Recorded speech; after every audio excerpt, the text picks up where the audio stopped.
사랑이 인간에게 미치는 영향에 대해서 사회학자들이 연구한 내용입니다. 동유럽의 공산주의가 무너지면서 전 세계에 알려진 사실이 거기에 있던 어린 아이들이 국가에서 운영하는 고아원에 거주하는 동안에 감옥 같은 생활이 됐다고 하는 거예요. 아이들은 부모의 그 따뜻한 사랑이 이제 없었습니다. 집이 없었어요. 그래서 고아원에 많은 아이들하고 마치 imprisonment, 감금되어 있는 것 모양 자라야만 했습니다. 심지어는 대소변도 제대로 갈아주지 못했고, 이 어린 아기들은 물론이지만 아이들이 자리가 없어서 아이들이 4-5살 될 때까지 유아용 침대, 그 베이비 크립에 갇혀서 지내게 했다는 겁니다. 바로 이런 사실이 서구에 알려지게 되자 사람들이 동유럽 아이들을 입양을 하기 시작을 했습니다.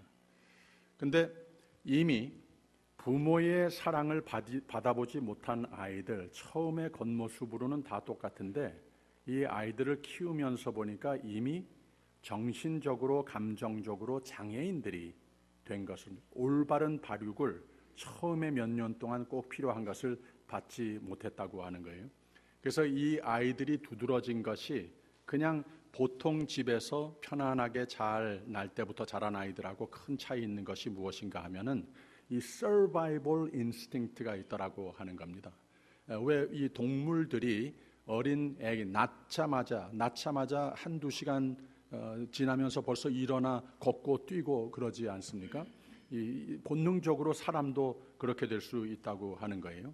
이 자기의 이 survival instinct가 너무 강해서 통제할 수 없는 분노가 자주 나타나기도 하고,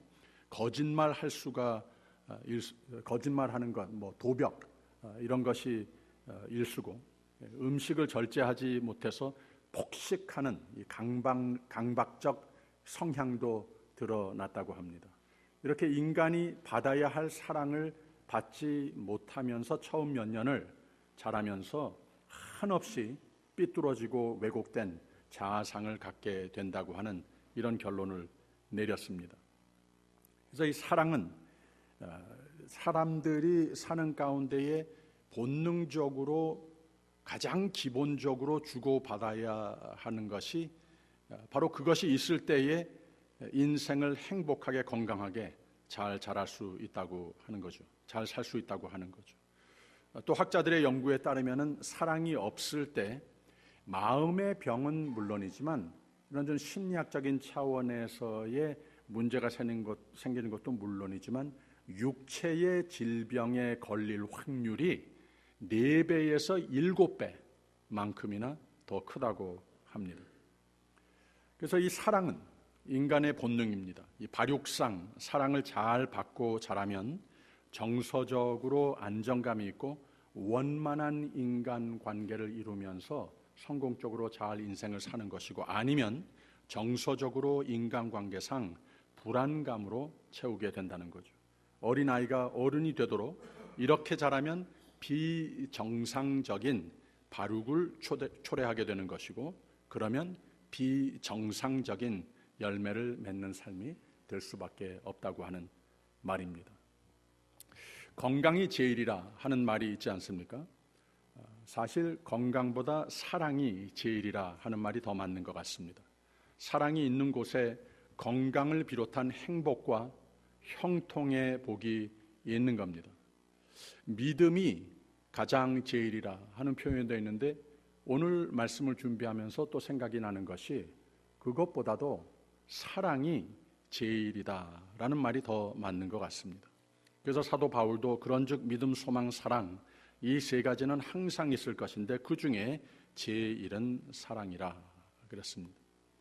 이 믿음이라고 하는 것도, 이 인생을 사는 가운데에 꿈을 꾸며 소망을 가지는 것도 그 바탕에 사랑이 우선 있어야 된다고 하는 그런 말입니다. 아이들, 젊은이들이 믿음을 저버리는 가장 큰 이유 중에 하나가 부모 사랑의 결핍으로 부모를 믿을 수 있는, 의지할 수 있는 그런 마음이 사라지면 동시에 믿음이, 하나님께 향한 믿음이 사라진다고 합니다. 구체적으로 두 가지로 사랑의 필요성을 가르쳐주고 있습니다. 첫째, 우리는 하나님의 사랑이 필요한 존재입니다. 행복하고 안정성 있는 생애는 하나님의 사랑을 확신하고 누리는 삶이 반드시 돼야 한다고 하는 거예요. 그러기 위해서 하나님의 속성과 하나님의 마음을 우리가 잘 알아야 합니다. 요한일서에는 이런 말씀이 있어요. 하나님이 우리를 사랑하시는 사랑을 우리가 알고 믿었노니 하나님은 사랑이시라. 사랑 안에 거하는 자는 하나님 안에 거하고 하나님도 그 안에 거하시느니라 그랬습니다. 그 말이 맞죠? 사랑이 있어야 믿음이 가능하다고 하는 것. CEO 타드 홉킨스라고 하는 분은 그의 책 행복한 사람에서 불행은 하나님의 계획을 알지 못하는 데서 오는 것이다. 불행이라고 하는 것은 단지 경제적으로 망해서 먹고 살기 힘든 상황이 돼서 불행하다, 이런 것이 아니다. 허랑방탕한 삶이라서만도 불행이라고 할 수 없는 것이다. 하나님의 뜻과 계획을 알지 못하는 가운데 하나님께서 우리에게 향하신 그 사랑을 알지 못하는 가운데에 초래하는 것이 불행의 인생이라. 하나님의 사랑 바깥에서는 어느 누구도 하나님의 사랑과 계획을 경험할 수 없습니다. 그곳에 머물러 있을수록 우리의 몸은 더욱 더 불행해지고 무뎌지는 겁니다. 그럼에도 불구하고 사람들이 불행을 박차고 나오지 못하는 이유가 무엇인가 하면 이것마저 내가 놓고 떠나면은 더 불안해져서 어떻게 살랴 하는 겁니다. 불행하다고 생각할 때가 우리가 종종 있지 않습니까? 더욱 현명한 질문은 지금 하나님 아버지의 사랑을 내가 불행하다고 하는 그날, 내가 지금 하나님 아버지의 사랑을 경험하지 못하고 그분의 뜻을 벗어나 이루지 못하는 상황에 처해 있는가? 이 질문을 오히려 해야 한다는 거예요. 현재 나의 필요에만 몰두해 있지는 않는가? 그렇다면 우리가 서 있는 바로 그곳이 불행의 이유가 될 수도 있다고 하는 겁니다. 사업이 잘 돼서 수입이 늘고 생활 수준이 높아졌다고 해서 하나님의 사랑의 계획을 알지 못한 채 그렇게 사는 모습은 불행한 인생이 될 수밖에 없다고 하는 겁니다. 다시 요한일서의 말씀, 하나님이 우리를 사랑하시는 사랑을 우리가 알고 믿었노니 하나님은 사랑이시라. 사랑 안에 거하는 자는 하나님 안에 거하고 하나님도 그 안에 거하시느니라 그랬습니다. 둘째, 이웃 사랑의 말입니다. 사람 사랑이 필요하다고 하는 겁니다. 특히 하나님의 사랑과 계획의 중심에는 이웃 사랑이라고 하는 개념 속에 이것도 시발점이 있다고 하는 거예요. 가족이 있습니다. 하나님도 가장 처음 릴레이션십을 우리의 공동체를 가정으로부터 시작을 했다고 하는 거예요. 이달이 가정의 달인데 이 가정을 우리 모두 귀하게 여기시기를 바랍니다. 이것이 곧 하나님의 뜻입니다. 하나님의 사랑을 더욱더 우리가 알게 해주고 더욱더 하나님의 뜻대로의 행복의 삶에서 벗어나지 않도록 할 수 있는 가장 우선적인 방법이 가정을 귀하게 여기는 겁니다. 가족이 사랑의 기본이기 때문에 그렇습니다. 그래서 가족을 식구라고 하지 않습니까? 가족은 밥을 같이 둘러앉아 먹는 사람들이다, 이렇게 말을 합니다. 그냥 밥 먹을 때만 말을 하는 거겠습니까? 가정을 통해서 우리가 하나가 되고 마음과 사랑을 나눌 수 있는 곳이 그런 곳이 되기 때문에 그렇다고 하는 거죠. 암만 열악한 세상에서 오늘 하루를 지냈다 하더라도, 암만 피곤하고 지치고 이런 하루가 됐다 하더라도 집안을 들어서는 순간 우리가 참 안식처를, 여기 왔으니 됐다, 이런 곳이 가정이 되어야 한다고 하는 겁니다. 이 세대는 너무나 individualism, 너무나도 개인 위주의 세대가 됐습니다. 우리 의식이라고 하는 것이 보편적으로 많이 부족하기도 하지만 이 가정마저도, 가족 의식마저도 많이 파괴되는 것을 마음 아프게 우리가 알고 있습니다. 나 의식이 강한 것이 나쁜 것은 아닌데 나 의식이 더욱더 건강해지기 위해서도 우리 의식이라고 하는 것이 밑받침이 되어져야 한다고 하는 거죠. 이것을 가장 기초적으로 우리가 알아야 하는 것이 가정이라고 하는 말입니다. 덕골 불교는 무엇인가 하면 무슨 집회, 신앙생활을 열심히 한다고 하면서 무슨 선교에 무슨 일을 위해서 많이 바삐 돌아가기는 하는데 가정을 소홀히 하는 그런 모습은 하나님의 뜻에 한참 거리가 먼 모습이 되고 마는 겁니다. 예수님은 가르치셨습니다. 내 마음을 다하고 목숨을 다하고 뜻을 다하여 주 너의 하나님을 사랑하라 하셨으니 이것이 크고 첫째 되는 계명이요 둘째도 그와 같으니 내 이웃을 내 자신같이 사랑하라 하셨으니 이 두 계명이 온 율법과 선지자의 강령이니라 그랬습니다. 이 사랑 외에 더 무엇이 중요한 것이 없다고 하는 거예요. 근데 이웃 사랑이라고 하는 것 자체도 어디에서 시작이 되는 것인가? 가정에서 시작이 된다고 하는 거예요. 교회도 우리가 믿음의 가족이라고 부르지 않습니까? 바로 가정에서 시작이 된다고 하는 것을 기억하여야 합니다. 우리 인생에 있어서 가장 중요한 것은 사랑의 관계를 누리는 겁니다. 바로 하나님을 사랑하고 사람을 사랑하는 것입니다. 이것을 어디서 제일 많이 연습해 놔야 되는 것인가? 가족 식구들과 할 수 있어야 한다는 거예요. 그래서 내 가정, 내 교회에서 먼저 사랑할 줄 모르는 신앙인은 잘못된 길을, 불행의 길을 선택하는 모습이다. 이렇게 말을 해도 과언이 아닙니다. 사탄은 우리가 하나님과 바른 사랑의 관계를 이룬 것을 질투합니다. 이것을 깨놓으려고 항상 괴계를 합니다.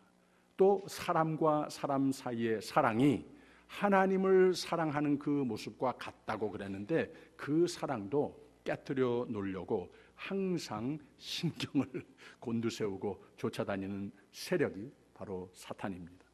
그러면 하나님의 은혜의 열매로서 우리는 사랑을 알고 누려야 되겠는데 그래야 우리의 삶이 행복하고 천국과 같이 돼야 할 것인데 이것을 어떻게 하는 것인가? 사랑 하는데 이 사랑이라고 하는 정의가 도대체 무엇인가? 이것을 한번 우리가 깊이 있게 짚고 넘어가는 아침이 되기를 바랍니다. 성령의 열매 중에 하나가 사랑인데 다음 주일부터 성령 강림 계절이 시작이 됩니다.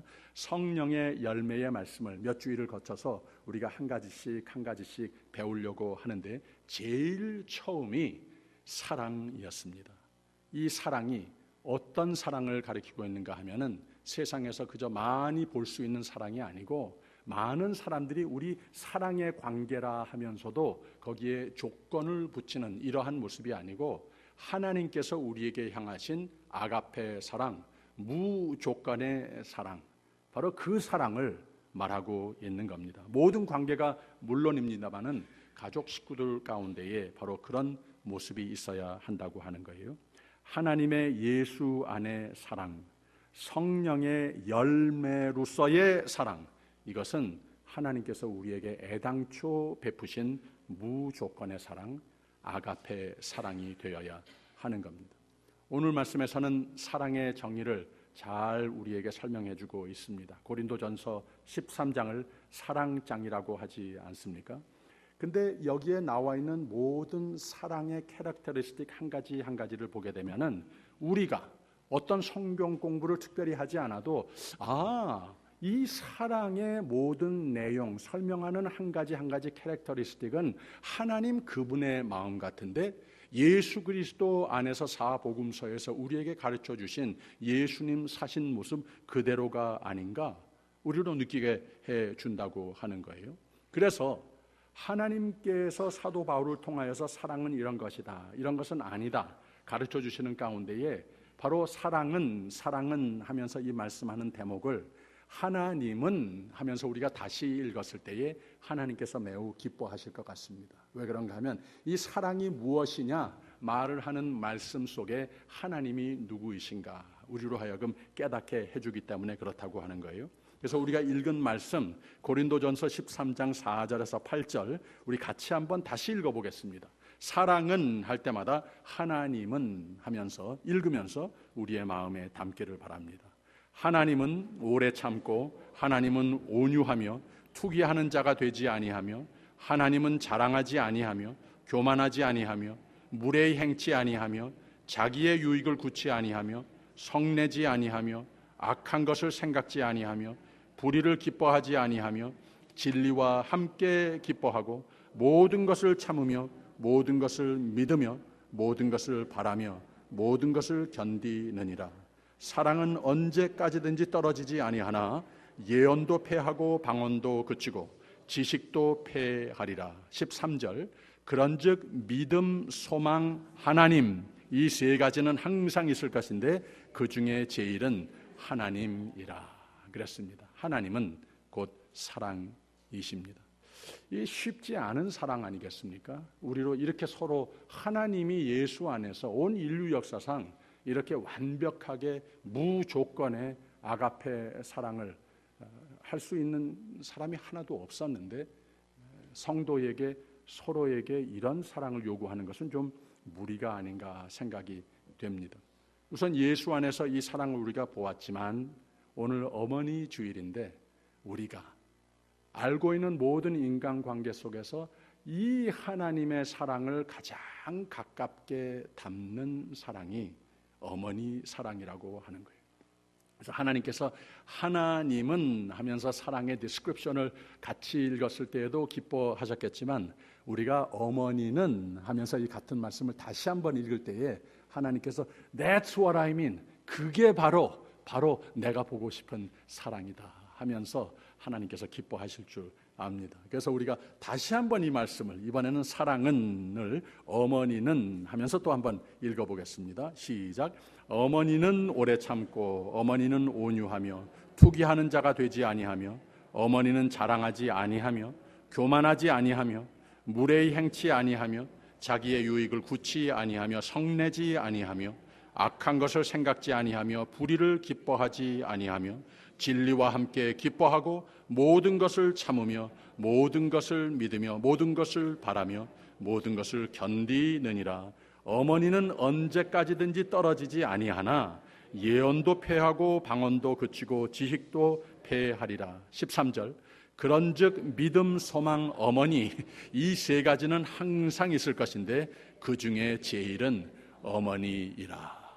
우리가 하나님 말씀을 마음대로 바꿔 읽으면 안 되겠지만 오늘 어머니 주일에 사랑 대신에 어머니라는 말을 하나님 사랑 대신에 어머님 사랑 말로 바꾸어서 읽은 이 모습을 하나님께서 매우 기뻐하시리라 저는 확신합니다.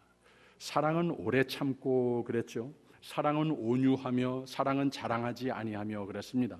하나님 사랑은 오래 참으시는 사랑입니다. 어머님 사랑이 그런 사랑입니다. 하나님은 인자하신 하나님이십니다. 어머님 사랑이 그렇습니다.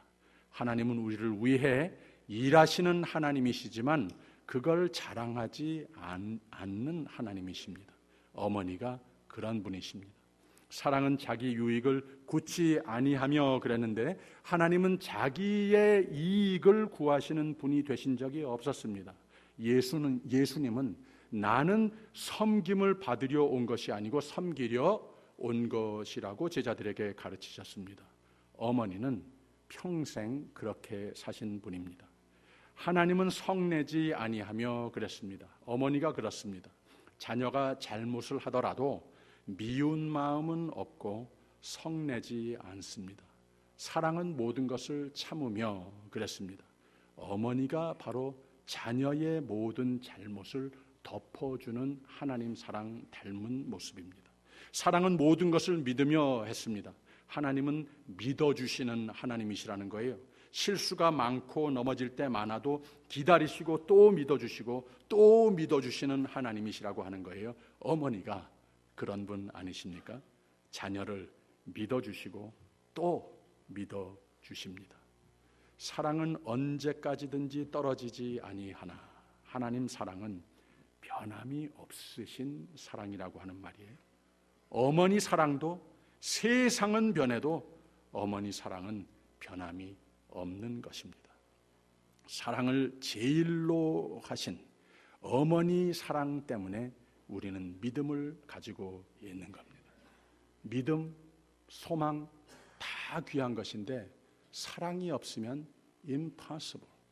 어머님 사랑 때문에 우리 오늘 모두 희망을 가지고 사는 것이고 믿음으로 승리하면서 사는 것 아니겠습니까? 사람은 일반적인 인간관계 속에서 이렇게 변함없는 무조건의 아가페 사랑은 보기도 힘들고 주기도 힘듭니다. 하나님 사랑은 그러나 변함없는 사랑, 무조건의 사랑이십니다. 그 사랑을 우리는 다 알고 있습니다. 어머님 사랑이 그런 사랑입니다.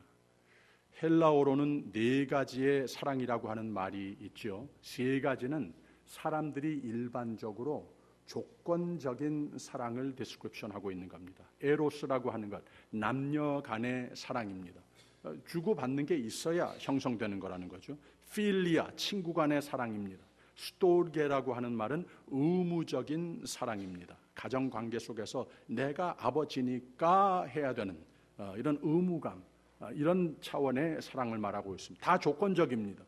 준 만큼 받을 때 성사되는 사랑이라고 하는 거예요. 근데 아가페 사랑이라고 하는 말, 여기서 쓰여진 우리에게 요구하는 이 아가페 사랑, 하나님의 사랑을 디스크라이브하고 우리 어머니의 사랑에서 우리의 기억에 평생토록 남는 그 사랑이 아가페 사랑인데 절대적인 사랑입니다.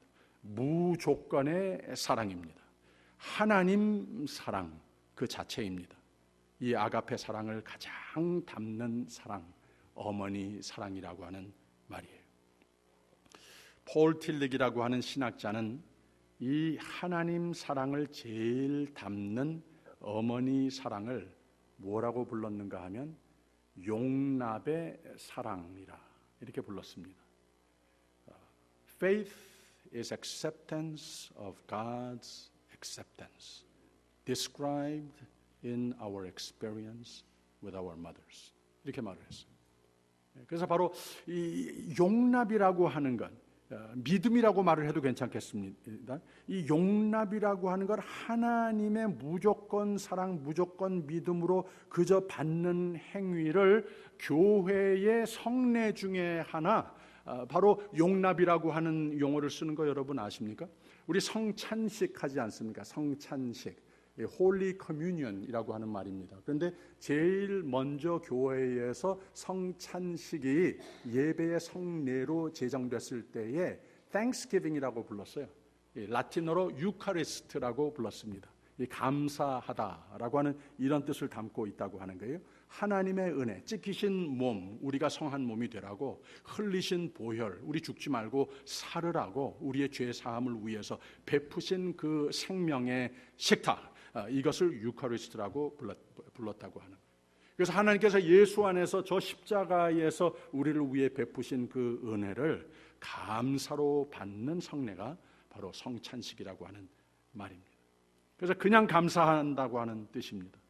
이 감사가 있을 때에 하나님께서 나에게 부어주신 그 사랑을 우리가 뜨겁게 몸소 체험할 수 있는 거라는 거죠. 그래서 예배의 그냥 한 순서가 아닙니다. 머릿속에 집어넣고 I know how to do Eucharist 이렇게 말을 하고 지나치는 것이 아니고 우리의 몸에 주님의 찢기신 그 흘리신 보혈이 다시 한번 새 힘이 되고 흐르는 그 체험을 할 수 있는 예식이 바로 성찬식이라고 하는 거죠. 저희 집사람이 아기 보면서 지금 이제 우리 집으로 데려왔는데 아기 보면서 우리 손자 보면서 지금만큼 힘들었었던 때가 없는 것 같다고 그렇게 말을 합니다. 우리 아이들을 낳아서 키울 때 그때도 힘들었는데 그때보다 왠지 할머니로서 딸을 거들어주면서 딸의 아이를 옆에서 거들어주는 것이 더 힘들다 하는 말을 하는 거예요. 내가 이렇게 일을 많이 아이를 위해서 했던 기억이 없다 이렇게 말을 합니다. 근데 동시에 지금보다 더 감사했던 적이 없다. 이렇게 잘생기고 건강한 아기를 하나님께서 축복해 주시다니 이제 감사하기만 하다. 얼마나 참 사랑스러운지. 이 말을 하면서 좀 새로운 말을 하는 걸로 생각을 했는데 벌써 제가 한 말을 또 반복한 것 같기는 합니다. 아무튼 그렇다는 거예요. 이 감사하고 사랑이라는 것, 누구가 됐던 어떤 액티비가 됐던지 간에 내가 감사하다고 생각을 하면은 거기에 사랑이 더 가는 것 아니겠습니까?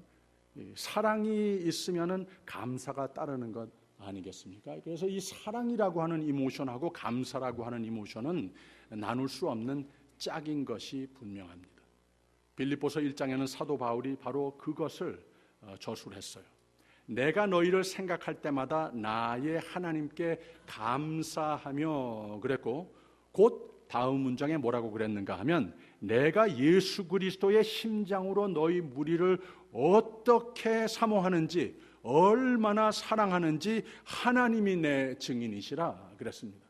이 감사하는 마음이 있다 보니까 사랑의 마음이 또 우러나더라고 하는 겁니다. 사랑과 감사는 짝입니다.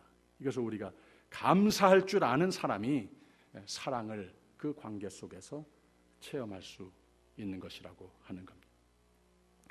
탈무드에 보면은 세상에서 가장 사랑받는 사람은 모든 사람을 칭찬하는 사람이다. 가장 행복한 사람은 감사하는 사람이다 라고 말을 했습니다. 여러분, 지금 이 순간 숨 쉬실 수 있나요? 그러면 감사하세요. 이렇게 감사하세요, 감사하세요 하는 참 감사라고 하는 제목의 아름다운 글을 권사님 한 분이 저에게 보내주셨습니다. 지금 숨 쉴 수 있나요? 그러면 감사하세요. 햇빛을 보며 걷고 있나요? 그러면 감사하세요. 지금 살아서 움직이며 할 일 있나요? 그러면 감사하세요. 한 컵의 물을 마실 수 있나요? 그러면 감사하세요. 일용할 양식이 있나요? 그러면 감사하세요. 여기에 제가 좀 덧붙여서 생각난 것이 사랑을 알기 위해서, 행복을 살기 위해서 감사하는 사람이 되자. 무엇보다도 사랑받을 사람이 곁에 있는가? 그 사람 때문에 감사하는 삶을 살자. 언제나 감사하며 사랑 많이 하며 사랑 많이 받으며 하나님 사랑 감사하며 하나님께서 우리에게 베풀어 주시는 그 사랑을 셀러브레이트하는 삶이 거기에서 비롯된다고 하는 겁니다. 내가 사랑하는 가족 식구들, 우리 항상 감사합시다. 이 감사하는 마음이 있어야 거기에 꼭 사랑할 수 있는 하나님께서 우리에게 베풀어 주신 그 사랑의 마음이 거기에서 가능해진다고 하는 말입니다. 한 여인이 죽어서 천국 문 앞에 섰다고 합니다. 베드로가 그에게 기쁘게 맞이하면서 말합니다. 천국의 문으로 들어오려면 단 한 가지 일만 정확하게 수행해야 되는 것이다. 그러면 하나님과 함께 영생을 누리게 되는 것이다. 그 한 가지 일이 무엇입니까? 여인이 초조하면서 물어봅니다. 어렵지 않다. 사랑이라고 하는 단어를 영어로, 이 여인이 한국 사람이었는가 봐요. 사랑이라고 하는 단어를 영어로 정확히 말하면 된다. 그래서 그 여자가 그 말은 알거든요. 그래서 love라고 말을 했어요. 베드로가 잘했다고 하면서 천국에 들어와라 합니다. 근데 갑자기 베드로가 좀 볼 일이 있어서 그 자리를 좀 비울 일이 생겼어요. 근데 잠깐 갔다 올 테니까 그 사이에 요 문 좀 지키고 있어 달라고 부탁을 받습니다. 그 여인이 거기 천국 문을 지키고 있는데 하필이면 늘 내가 왼수라고 생각을 했던 맨날 바로 전날까지도 싸웠던 남편이 저기서 천국 문을 향해서 걸어오고 있는 거예요. 참 난처했습니다. 이걸 들여보내나? 참 싫은데 이런 마음이 있어요. 그 남편도 천국 문을 향해서 가고 있는데 하필이면 거기에 자기 부인이 서 있는 거예요. 불안했습니다. 그래도 아내니까 어쩌면 이 천국 문 들어가는 이 순간 이것까지도 비협조적이겠는가? 그녀가 생각을 해냈습니다. 당신 한 가지 일만 수행하면 천국문에 통과할 수 있어요. 그래? 그러면 내가 뭘 해야지 되지? 국화를 영어로 정확히 말하면 돼요. 국화를 영어로 내가 어떻게 하냐고 말을 하니까 내가 말해줄 테니까 나 그대로 따라만 해주면 되는 거예요. 국화가 chrysanthemum, 나 따라해요. chrysanthemum. 이 남편이 잘 못하는 거예요. 그리산 뭐? 그리산 머슴? 이 엉뚱한 말을 막 하는 거예요. 그래서 부인이 낙제, 못 들어옵니다 했다는 거예요. 그냥 간단한 우스갯소리지만 우리는 평소에 하나님께서 천국을 체험하라고, 천국의 문이 되라고 참 하나님께서 베풀어 주신 그 안식처와 같은 사랑을 체험하는 곳이 되라고 가족, 또 교회 허락해 주셨는데 여기에 이 하나님께서 이루신 복된 관계에서 천국을 소개해 주는, 천국의 문을 열어주는 이런 나의 모습이 되는 것보다는 오히려 거기에 잘 갈 사람을 오히려 막아서는 경우가 될 수도 있다고 하는 거죠. 가족 식구는 서로에게 천국을 주는 삶이 돼야 하는 겁니다. 사랑이, 감사가 그것을 가능케 해 준다고 하는 겁니다. 한 여인이 집 밖을 내다보니까 문 밖에 세 노인이 있었다고 합니다. 여인이 저희 집에 들어오셔서 좀 쉬고 가시죠 하니까 세 노인이 우리는 다 같이는 못 들어가고 하나만 들어갈 수 있습니다. 하나는 내 이름은 그 노인이 말을 합니다. 나는 재물이다. 또 두 번째 노인이 나는 성공입니다. 그리고 세 번째 노인은 나는 사랑입니다. 이렇게 소개를 하는 거예요. 그래서 이 부부가, 이 여인이 이 남편을 불러내와서 어떻게 하면 좋겠나 물어봅니다. 부인이 재물을 초대합시다 말을 합니다.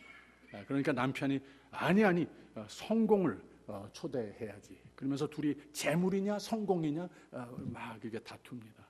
계속해서 싸우고 있는데 거기에 집안에 며느리가 있었는데 며느리가 문턱으로 나오더니 어머님 아버님 사랑을 초대하는 것이 좋겠습니다. 사랑을 초대하면 뭐 많건 적건 우리 집안에 사랑이 가득 차게 되잖아요. 그러면서 밖을 내다보면서 세 노인 중에 사랑이 어떤 분이시죠? 저희 집으로 들어오세요 합니다. 사랑이라는 노인이 터벅터벅 집 안으로 걸어 들어오는데 거기에 재물이라고 하는 노인, 성공이라고 하는 노인도 따라 들어오는 거예요. 그래서 그 셋이서 물어봅니다. 한 분밖에 못 들어온다고 그랬는데 어떻게 된 겁니까? 하니까 당신이 당신의 집에 사랑을 초대하면 사랑이 가는 곳이면 어디나 우리 재물과 성공은 같이 따라가게끔 돼 있는 겁니다. 이렇게 설명을 했다는 거예요. 잠언서 17장에는 마른 떡 한 조각만 있어도 화목하는 것이 제육이 집에 가득하고도 나누는 것보다 나으니라. 사랑이 있는 곳에는 재물과 성공이 따르지만 사랑이 없는 재물과 성공은 그것은 불행이라고 부를 수밖에 없는 겁니다. 바바라 부시 여사는 대학 졸업식 한 군데에 가서 연설을 하는데 이런 말을 했답니다. 여러분, 미국의 장래가 백악관에 달려있다고 생각하십니까? No. 미국의 장래는 백악관이 아니라 여러분의 가정에 달려 있습니다. 가정에서는 건강한 사고방식, 건전한 삶의 태도와 세계관을 가진 자녀를 양육해서 사회에 내놓아야 합니다. 그래야 사회가 건강해집니다. 가정의 수준이 국가의 수준을 결정합니다. 말했답니다. 하나님은 우리가 서로 사랑하기를 원하십니다. 그러기 위해서 서로 감사해야 합니다. 서로를 감사할 줄 알아야 합니다.